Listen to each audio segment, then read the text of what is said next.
What's going on, guys? So real quick, we're going to go through like a quick update video on updating to the previous video on some of the questions we had, hearing back from the companies.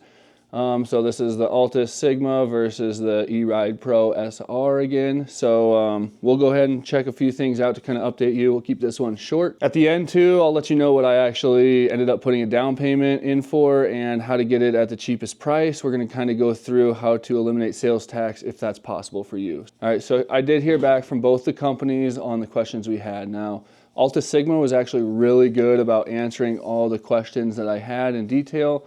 E-Ride kind of picked and choose what they wanted to answer, it seems like. So not important. They had a lot of questions answered for the most part. So let's just jump into the E-Ride. Basically, I wanted to know what kind of line amps they're putting out to kind of give us an idea of how much amps we're going to be pulling from the battery and deal with our range and all that. They really didn't give me an answer. The Altis Sigma, they did answer and said right around 250 line amps, like someone said in the comments we see on the video. So not bad for the amount of wattage we're pulling out of that bike. With the higher voltage, we should see hopefully a better range. And just speaking of range, like we touched base on the last video, if they were both 72 volt bikes, we'd see that Altis Sigma being right at like a 47.2 AH. So really not a huge difference. And the hairpin motor, I believe, will even that out with efficiency. So the regen throttle and the app was a big one for me that the SR had, where the Altis Sigma, we weren't seeing it. Some of the people in the comments said, no, it's coming, it's coming. So they did clarify that they are working on the app, as well as they are working on the regen thumb throttle that will be an add-on to purchase separately on their website in 2025 is their hope. So I was like, dude, amazing. That's what I want to hear. Just in case I break that screen, which we all know is a high possibility. Are we still able to get into our settings? So they said, yes, we're working on that. We understand. I did bring up the key option. I don't like that it's a key card. They said, let me think about that and see if there's anything possible, or we'll pass that on. So I don't know if there's anything to do now, but I personally would rather just have a key, turn it on, leave it in there so it can't get lost, and then when I get there I can take it out.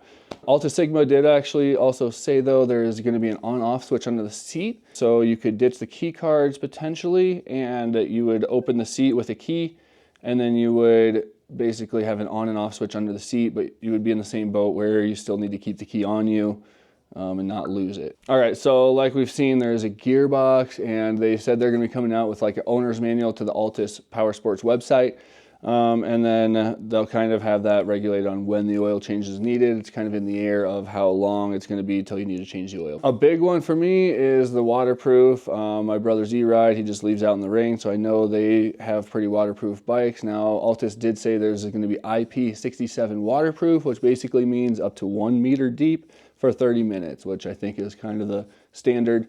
IP67, I don't know if I would put my bike underwater like that, obviously, but that's what they're claiming. So that's what I want to see, is that I can take it dirt biking and leave it out in the rain when I'm camping and not really care. They say as far as they know, there is some companies working on like a foot brake and some aftermarket things like we see on the other platforms. I think it is a different setup, so it's not going to be standard to swap surround wheels in and out or swap the foot brake and parts like that, I don't think. So for me, not a big deal, since this is kind of new bike for me getting in and I don't have those parts laying around. I can understand if you had those parts laying around, it would be kind of a downfall. All right, the good stuff. So the price and what one did I pre-order. As you can probably tell, I'm leaning towards the Altis Sigma. If you've watched all three of these videos by now, so I did go with the Altis Sigma. Now, is what I did to try to get myself the lowest price on that is find a smaller business that does not have Nexus in my state.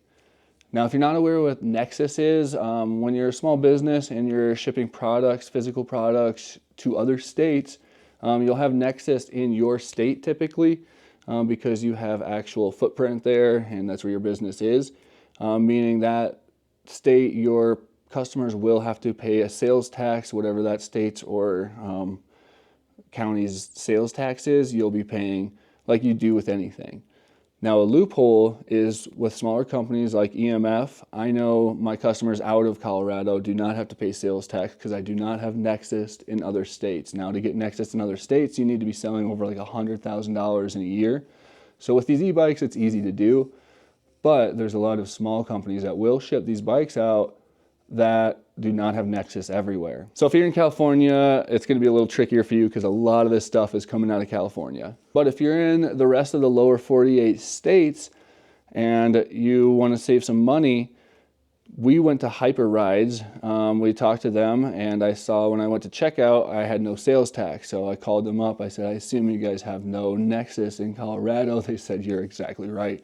I said, that saves me about $500.